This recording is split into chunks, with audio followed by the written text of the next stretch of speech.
Genesis, Exodus, Leviticus, Numbers, Deuteronomy. What if I told you that these aren't just the first five books of the Bible, but rather the encoding of an ancient blueprint that describes every individual's journey from creation to one day making a covenant with God? It's one of the oldest design patterns known to man, a category of knowledge so profound that I've started calling it a wisdom pattern, an archetypal way that everyone can step more fully into their eventual wisdom. Judaism features this pattern as the entirety of the Torah, while the Bible retained it as the opening volley of the Old Testament in the form of the Pentateuch. Now, don't worry, I'm not going to spend the next 15 minutes just reading Bible verses at you because that's not even where the answer for any of this lies. It's not so much in the content of the books, so much as the meta of the books, the sequence they're set in, the affect they create upon the mind that has to process strange sequences of new tokens and sudden scene changes that somehow still tie together to form a coherent narrative when it's all said and done. There you will find the underlying truth revealed about the nature of wisdom. I'm going to be honest, when I first contemplated reading the Bible for the first time, I didn't expect there to be such levels to its architecture, but the Bible's seemingly infinite wisdom is actually just the textual equivalent of a glorious cathedral with its fractal nature and multidimensionality all seemingly pointing up towards something. Hello, brothers and sisters. Welcome to Startup Gospel, where there isn't just good news for your startup, there's good news for your soul, too. I am so excited to be presenting another gospel-themed episode. These are the episodes where I take off the business mentor hat and we put on our explorer hats and journey together into the realm of faith, philosophy, and theology. Today, I want to introduce a concept I first saw mentioned in passing in a video by a great YouTuber named Redeemed Zoomer. And in this video, he's doing a rapid fire run through of all the books in the Bible and then casually drops this extremely profound pattern that makes me stop and go, wait, what? I remember thinking then, it totally deserves a video of its own. And now, several years later, here I am. So let me first lay out what the claim is. The first five books of the Bible are, of course, as follows. Genesis is the story of creation. The name is Greek and means origin or birth. It describes God's creation of the world, humanity's beginnings, and the ancestral stories of what eventually becomes Israel. This is where we meet famous characters like Adam and Eve, Noah and the Ark, and Abraham and his sons, who are, of course, the progenitors of the Abrahamic religions. Exodus is the story of salvation. The name is also Greek and means leaving or exit. It tells of Israel's deliverance from slavery in Egypt, the plagues, the famous Red Sea crossing, and the covenant at Sinai, which is where the image of Moses holding the stone tablets with the Ten Commandments comes from. Leviticus is the story of sanctification. The name comes from the Greek meaning pertaining to the Levites. This third book of the Bible gives laws on worship, sacrifice, purity, and priestly duty centered on the holiness and the tribe of Levi. Typically, when people try Bible literalism gotchas, they're pulling from Leviticus. Maybe something like, what do you say to thou shalt not wear a garment of cloth made of two kinds of materials? Numbers is the story of wandering. The name is obviously English, but I think the Greek arithmoi hits way harder and would have been a pretty cool name. You can probably recognize the root where the word arithmetic comes from. But the reason it's called Numbers is because it records Israel's census. There are a lot of numbers in this book, and it tells of their desert wanderings, rebellions, and God's eventual guidance towards the promised land. Lastly, Deuteronomy is the story of covenant. The name is Greek once again, and you might recognize deutero as a prefix that means second. And so it is literally the restatement of the law. It's basically the let me tell you what I just told you slide of business presentations. It's a collection of Moses' final speeches retelling everything that's happened so far and how it represents God's law, covenant, and call to faithful obedience before entering the promised land. Did you catch the pattern there? Behind the official names is a pattern that goes creation, salvation, sanctification, wandering, covenant. That's the secret sequence we're after. Let's map these and see what they mean. Creation is where every journey starts. Set aside whether you believe in literal creation for a second, but we can certainly agree that every journey has a start in the ontological sense. Creation is entropic, messy, difficult, but it is also divine and miraculous. You have nothing and then you have something. That's profoundly cool. Following the initial moment of creation, you live life in this primordial state, a dreamlike haze in retrospect. Your animal instincts are basic and reactive, and your consciousness far from elevated. And then one day, you get pulled out of that mess by God's grace freely given. That begins a period of salvation. Salvation isn't always instant, though for some it can be, but I found more often that it tends to be a process that culminates in a decisive passage, your own parting of the Red Sea moment, so to speak, where what enslaved you simply can't follow you through the water. Grace does the heavy lifting, yes, but you still have to walk between the walls and make that leap of faith. But one thing's for sure, it feels epic and you feel small. Then comes a period of sanctification when ordinary life becomes a liturgy, which is just a fancy word for ritual with a religious connotation. During this phase, you discover the daily cost of what it means to be holy. You wanted something like God in your presence, but it requires you to be worthy of having something like God in your presence. And as a result, you change what you do and how you go about your day to day. You sense that you're being taught something or prepared for something important through repeatedly doing, but it's not yet clear what. This period increases your perception of reality because it has increased your understanding of the spiritual realm and that the two exist in relation to each other. Whoa. And yet, right when you are so sure your reward is waiting for you, then comes the period of wandering. The wilderness is your final test. It is the anti-Egypt of sorts. Yes, you now have total freedom contrary to your days as a slave, but you are on your own. And it is under these conditions that your moral choice actually means something. Unfortunately, as humans, we do everything we can to avoid making this choice until we can't bear it anymore, and we eventually reach a breaking point. We ask, what is the point of all this? The weight is so burdensome that we might even wish we were never created in the first place. And then one day, after what feels like an eternity, you catch a glimpse of the actual promised land, and it gives you the final push you need to make a convicted choice. You are ready to make a covenant with God. However, this time, because of the journey you've been on, it really means something. You are at the point where you can look at your story through the rearview mirror and all the dots are suddenly connecting. Covenant reframes obedience from the prison of forced compliance to the holy ground of voluntary dedication. You now understand that freedom has always had a maintenance cost, but for the first time ever, you choose life anew with eyes wide open. Creation, salvation, sanctification, wandering, covenant. This is the blueprint of how every journey back to God must necessarily go. But do not take this as a given that everyone who knows of this pattern makes it to the end. In fact, each book shows the primary ways that people fail to progress beyond each stage.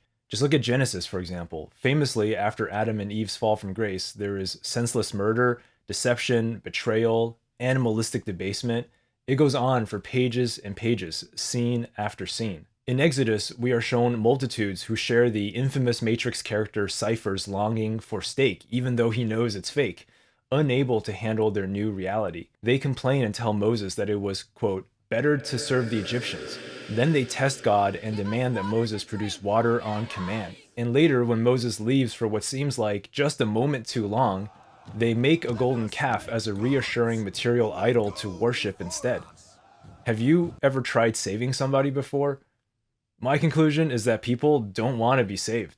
In Leviticus, many are overwhelmed by the specificity of what it means to be sanctified and fail to follow the rules. A classic example of this is Nadav and Avihu rushing the altar on their own terms with, quote, unauthorized fire and then promptly being torched to death. Yikes. Or how about in Numbers, where an entire generation dies off in the desert, never to see the promised land? Numbers 14:29. In this wilderness your bodies will fall, every one of you 20 years old or more who was counted in the census and who has grumbled against me. Bro. And in Deuteronomy, well, Moses himself, our esteemed protagonist and even thought to be the original author of these books, In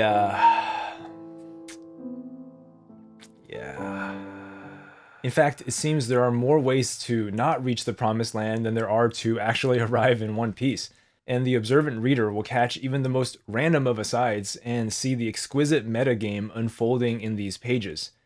Smack dab in the middle of Leviticus, a 27-chapter book, we have chapter 19, verse 18, amidst a laundry list of Old Testament-style commandments, something profoundly New Testament. Quote, love your neighbor as yourself. Have you heard that somewhere? And of course, it's promptly followed by, quote, keep my decrees, do not mate different kinds of animals. So love your neighbor, but don't crossbreed your herd. I feel like Jesus has a deadpan sense of humor, and I would love to see his Netflix special. But wait, let me do you one better on just how deep this pattern goes, because what if I told you that the affect of reading each book matches the lived sensation of each stage of the journey in this divine blueprint. I'll say that again. The way the tokens pass across your mind, and this works in any language, by the way, at least the ones I've tried, it creates a certain way that you feel while reading each book. For example, in Leviticus, how you feel while you're reading it is how sanctification actually feels when you're living it, showing even those who have not experienced sanctification personally in their lives what they are to expect. Yeah, it's crazy, and it holds for every book in the series. Let's start with Genesis. Remember when I said that creation is entropic, messy, difficult, but it is also divine and miraculous? That's literally how you feel when you read the 54 chapters of this book. It literally jumps from one crazy scene to another crazy scene with all sorts of complex symbolism and imagery that you have no way of understanding initially. Like in chapter 32, there is a WWE match between Jacob and God, and after a crazy struggle that leaves him with a broken leg, he gets the pin and emerges with a new ring name, becoming the new Intercontinental Champion known as Israel. What am I reading? And that's just like a few lines. Chaos, entropy, miraculous, divine. Is this some kind of fever dream? No, it's just how creation actually feels, apparently. Exodus. Exodus starts off with an incredible drumbeat that accelerates right into the parting of the Red Sea and the Israelites escape from Egypt. But then they arrive on the other side and it starts dragging? Not unlike Neo's exciting and breathtaking escape from the Matrix in the opening sequence that then ends in a shoddy, rundown existence in Zion, reading Exodus goes from thrilling to doubtful very quickly. Exodus teaches that salvation isn't just a glorious escape from Egypt and happily ever after, but rather the beginning of a complete rebuild, like Neo realizing that he has never actually used his real body before. By the time you're halfway through Exodus, you wanted more of the Red Sea pyrotechnics, but instead you get tabernacle schematics? Leviticus. Leviticus is monotonous as all heck. Each time I'm on this book, I'm like, monk mode, because I don't know how many times I can read about some obscure cleanliness rule from 10,000 years ago. The prose goes staccato and repetitive on purpose, offerings with precise grams, days, and dashes at the altar, clean, unclean toggles like some broken light switch, arbitrary fences around animals, seeds, fabrics. You feel hemmed in just reading the prose, and that's kind of the point. And just when the rhythm lulls you, it spikes with shocking failures. For example, Nadav and Avihu, remember those guys? Were torched for freelancing. And then there's the held breath of the Day of Atonement, and then it's back to the daily reps. Sanctification isn't cinematic, and it doesn't read as such. It's intervals. It bores you into becoming. Numbers. Okay, it's in the name. You literally start out by reading an unending list of numbers, and you start to question whether reading the Bible is actually for you. You start flipping ahead on the pages and wonder, or should I say wander, how much longer you can read an ancient Excel spreadsheet in prose format. Once you get past the boredom, frustration awaits. There's grumbling, detours, leadership blowups, negative vibes all over when you're reading Numbers. When was the last time you saw anyone quote Numbers? Deuteronomy. Finally, it all starts kind of making sense. Moses suddenly turns into your high school basketball coach. Get out of the way, Aaron! It's Moses time! Giving you a locker room pep talk before tip-off for the finals game. He reminds you of how long the season has been and how far you've come. He recounts key moments from the underdog season turned Cinderella story. Previously esoteric passages now sound familiar on the second telling in the coach's rally cadence. You were born for this moment, and it's here on this day, at the end of Deuteronomy chapter 34, that you found new purpose embodied in the charge that Moses places upon Joshua to carry the torch forward into the promised land. Israelites on 3, let's go! Y'all, you don't have to take my word for it. You can try it out for yourself when you're ready, because reading the Bible has been as tactile and kinesthetic of a lived experience as any book has ever created in me. And I'm just some brain 10,000 years later after all this was written down, and it somehow worked as reliably on me as the billions of other brains before me over the years. So, I don't know. There's something bigger at work here, if you ask me.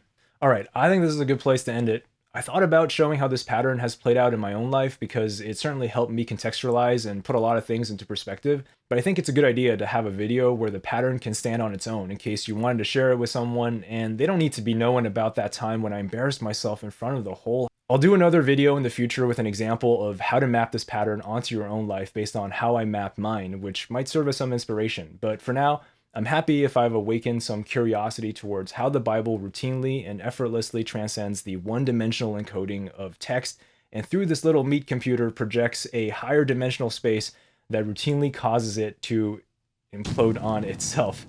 It is something else. All right, folks, that is another gospel-themed episode presented by yours truly as a humble testament to the kingdom of the skies. Whether you came for the startup and stayed for the gospel or the other way around, I can't thank you enough for supporting the channel with your interest and attention. If you're watching this video close to the release date, it means you're probably a friend or family member, so thank you for helping the channel in its early days by hitting like and subscribe and sharing this video with someone who might be interested in faith, theology, and philosophy. Until next time, my brothers and sisters, may peace be with you, and stay watchful. I'll see you in the next one. Hey, it's Mohan from the future here. So I really tried working this in somehow, but it didn't fit, which is another fun fact about the Pentateuch. In the Swedish Bible, the first 5 books of the Bible are not called by their Greek names, but rather the Book of Moses, 1, 2, 3, 4, and 5. Okay, I know that it's called Första, Andra, Tredje, Fjärde, Femte Moseboken, but this is an English show, come on people! Unfortunately, the Swedish naming convention, while illuminating the authorship aspect, which I think the English version does hide a little bit, makes the discovery of the blueprint talked about in this video just a little harder than it already is. So I would petition the Church of Sweden to consider some novel naming mechanism that can cover both bases. And yes, I do have some ideas. Ring mig Svenska kyrkan.